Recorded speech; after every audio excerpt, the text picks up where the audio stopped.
नमस्ते स्वास्थ्य गौरवान् प्रचारं निर्विशेष शून्य पश्चाते वरसतारिणं हे कृष्णा करुणा सिंधु दीनबन्धु जगत्पते गोपिका गोपिका कांत राधा कांत नमस्ते तप्त कांचन गौरांगी राधे वृंदावनेश्वरी विशालसुते प्रणमामि हरिप्रिये पंचकल्पतरुवृक्ष कृपा सिन्धुभ्यो च पतितानां पावनेभ्यो वैष्णवेभ्यो नमो नमः अनंत कोटि वैष्णव की श्री भगवान।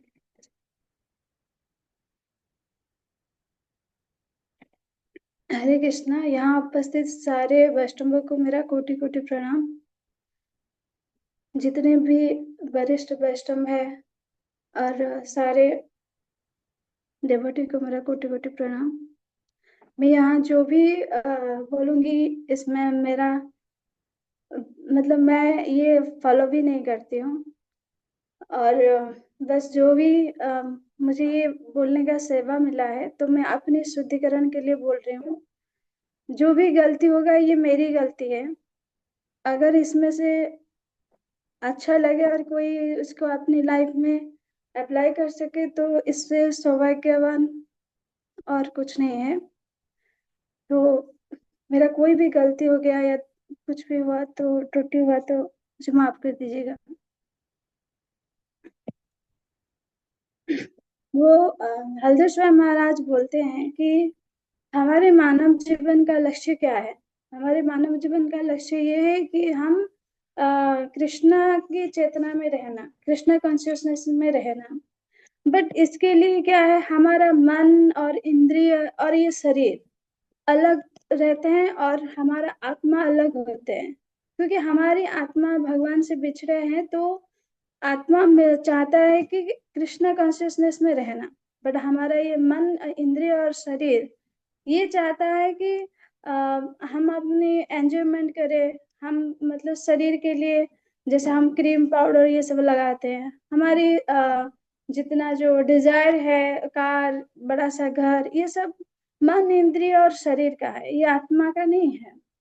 आत्मा तो वो भगवान के भक्ति में लीन रहना चाहता है। बट हम सब वो आत्मा को छोड़ के मन, इंद्रिय और शरीर के प्रति ज्यादा ध्यान देते हैं। अगर मन और इंद्रिय और शरीर आत्मा का हेल्प नहीं करेंगे तो हमारे तो हमारे जीवन में दुख ही दुख रहेगा और ना ही हम भक्ति में आगे बढ़ पाएंगे और ना ही हमारा साधना भक्ति उतना स्ट्रांग होगा। तो इस संदर्भ में एक स्टोरी बताते हैं कि कैसे हम अपने जो शरीर और आत्मा और मन ये सबको हम कैसे एक लाइन पे रखें, तभी हम अपनी भक्ति में आगे बढ़ पाएंगे। तो बोलते हैं कि हमारे उड़ीसा में एक कटक में एक बाबा दिवाकर रहते थे। तो वो बाबा दिवाकर क्या करते थे, वो जगन्नाथ जी का बहुत बड़ा डेवोटी है। तो जगन्नाथ जी को वो डेवोटी थे, उसके साथ साथ वो फ्रीडम फाइटर थे। वो ब्रिटिश के साथ लड़ाई करते थे। तो ब्रिटिश उनको क्योंकि जो भी ब्रिटिश के अगेंस्ट फाइट करते थे तब क्या क्या रहता था, अंडमान वो काला पानी में छोड़ दिया जाता था। तो वैसे ही बाबा दिवाकर को उधर ही छोड़ दिए थे। बट मतलब कलयुग ऐसा है कि पहले क्या कर रहे थे, जो कैदी है वो अंडमान जाते थे। बट अभी क्या है, जो वो सबसे बड़ा टूरिस्ट प्लेस है और वो हम सब जाते हैं वो जेल में देखने के लिए। तो वहां पे बाबा दिवाकर को जब अंडमान में रखा गया तो गजपति राजा का एक फ्रेंड थे, वो डॉक्टर थे, वो कैदियों का डॉक्टर थे।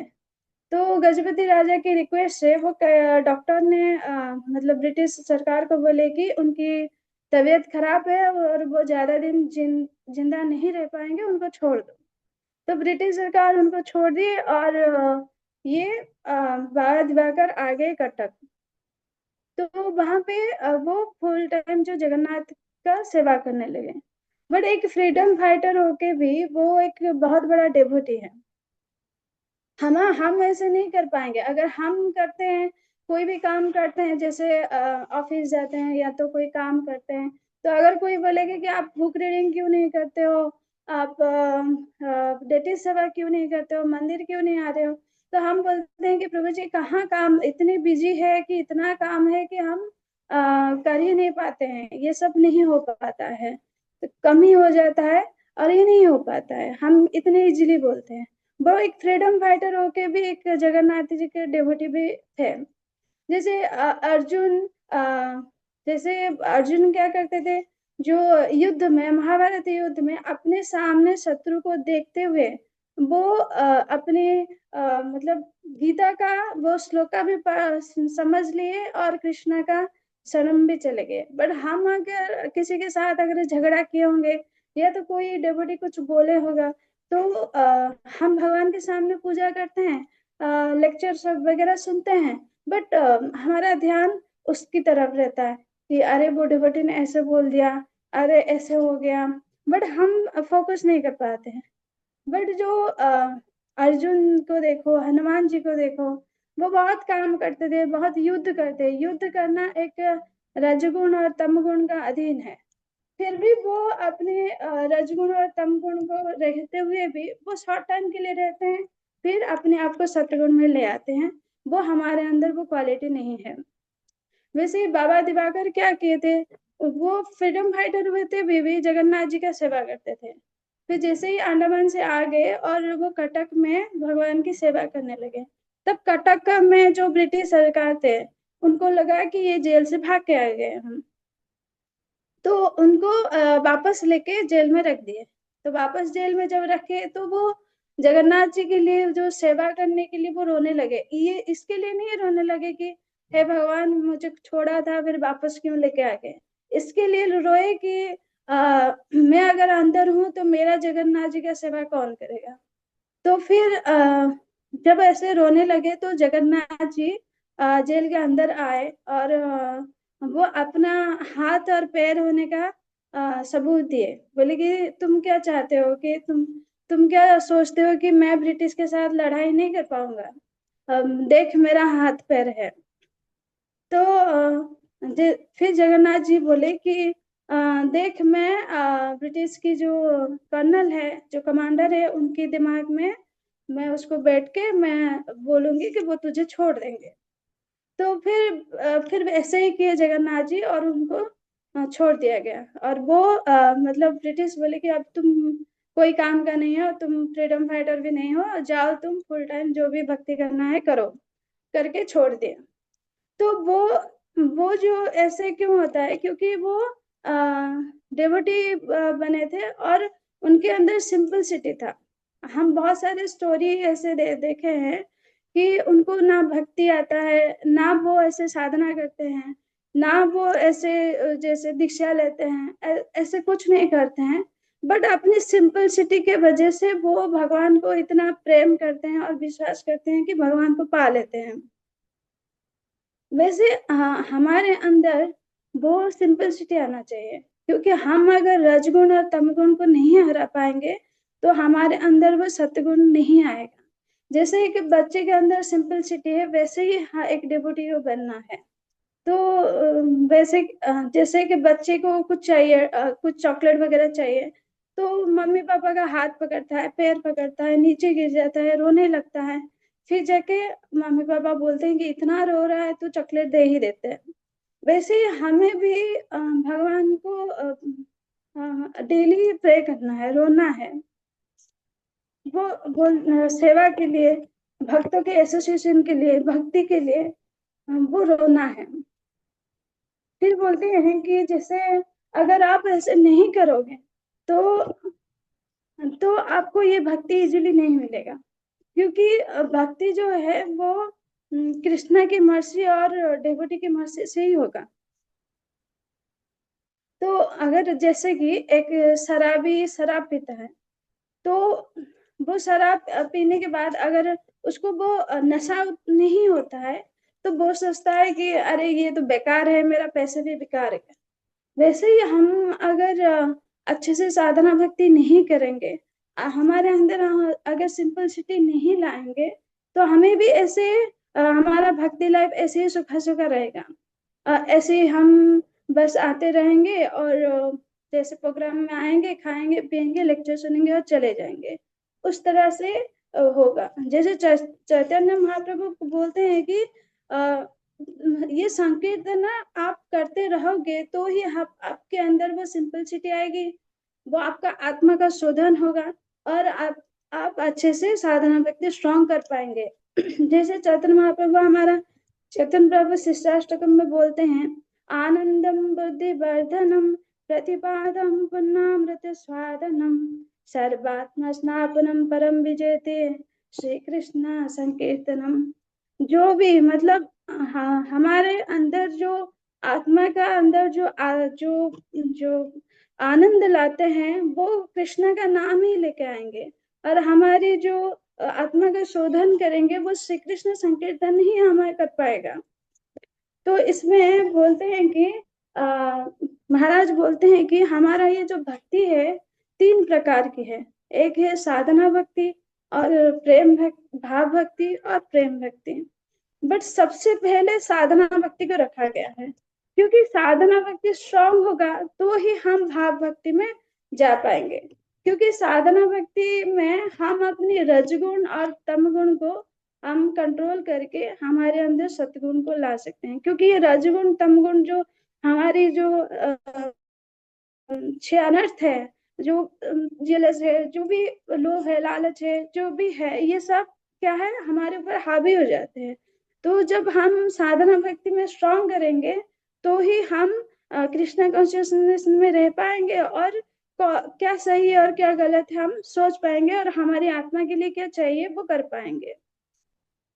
जैसे कि और जो जैसे कि जो तीर मारेंगे तो हमारा जैसे प्रोटेक्शन जो शील्ड रहता है जो हम युद्ध में पहनते हैं, तो वो प्रोटेक्शन शील्ड हमें बचाता है। वैसे ही हमारी जो साधना व्यक्ति को स्ट्रांग करने के लिए जो जपा करना, बुक रीडिंग करना, सत्संग करना, ये हमारा एक प्रोटेक्शन शील्ड है जो कि हमारे साधना भक्ति को स्ट्रांग कर सकता है। क्योंकि साधना भक्ति होने के बाद सेकंड स्टेप आता है भाव भक्ति। भाव भक्ति में क्या होता है कि हम हर जगह भगवान को रिलेटेड करते हैं। जैसे बादल को देखते हैं तो कृष्णा को याद आते हैं। जैसे नीम वृक्ष को देखते हैं तो हमें दारू ब्रह्म का याद आते हैं।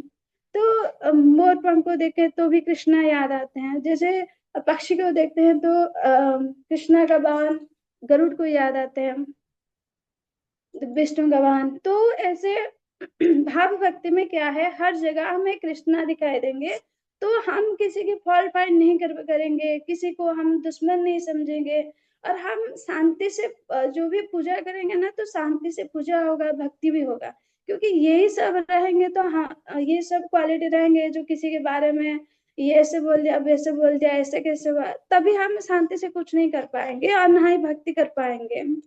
तो वैसे रूप गोस्वामी हमारे भक्ति रसामृत में लिखते हैं कि जो भाव भक्ति के बारे में लिखते हैं कि एक ब्राह्मण थे, वो ध्यान करते हैं, और तो वो ध्यान में ही मतलब भाव में ही मन में वो सोचते हैं कि आज मैं कृष्णा के लिए खीर बनाऊंगी। तो वो मन में ही सोच रहे थे कि हाँ मैं चूल्हा लगा दिया, फिर उसके ऊपर मटका रख दिया, फिर उसके ऊपर उसके अंदर दूध डाला, पानी डाला, चावल डाला, चीनी डाला, ये सब मन ही सोच रहे थे, हो ही नहीं रहा था। बट फिर सोचे कि हाँ वो खीर बन गया और वो गरम गरम है, तो अभी वो कृष्णा को अर्पण करने वाले हैं। तो वो अर्पण करने से पहले वो देखे कहीं गरम तो नहीं है, तो उसके अंदर जैसे ही फिंगर डाले तो उनकी उंगलियां जल गई। तो और अचानक वो उनके फिंगर को वो जलने की महसूस हुआ, तो वो ध्यान से उठ गए। तो बोले कि ये क्या हुआ सच, तो देखे कि सच में उनके फिंगर वो जल गए थे। तो ये भाव भक्ति मतलब मन में कृष्णा को इतने अर्पण किए कि इतना भाव देखा है कि वो कृष्णा सचमुच उसको एक्सेप्ट कर लिया। तो वो भाव भक्ति में वो हमारा सेकंड स्टार है, जो सेकंड स्टेज है। फिर भाव भक्ति में के बाद आएगा प्रेम भक्ति।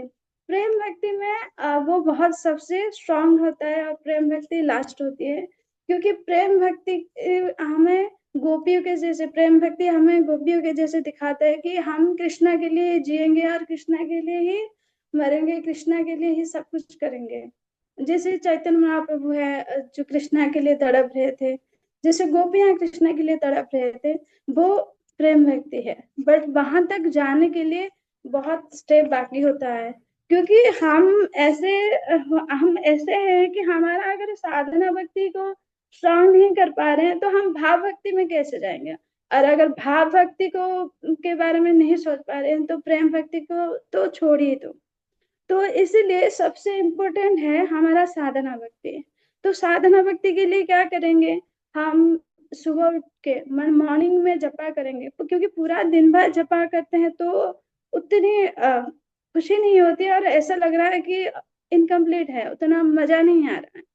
तो इसे सुबह उठ के जपा करना है और भगवान को डेली प्रे करना है कि मुझे सेवा दो, भक्त का संग दो। और डेली भागवतम पढ़ना है, वो श्रवणम करना है।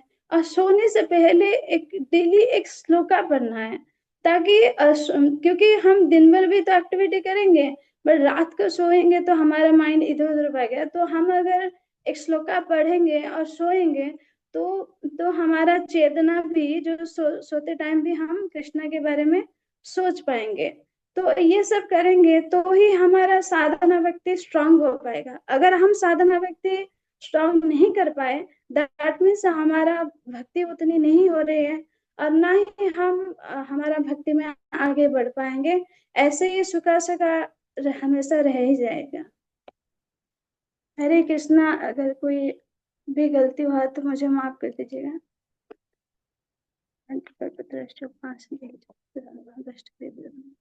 अनंत कोटि वैष्णव कीजिए।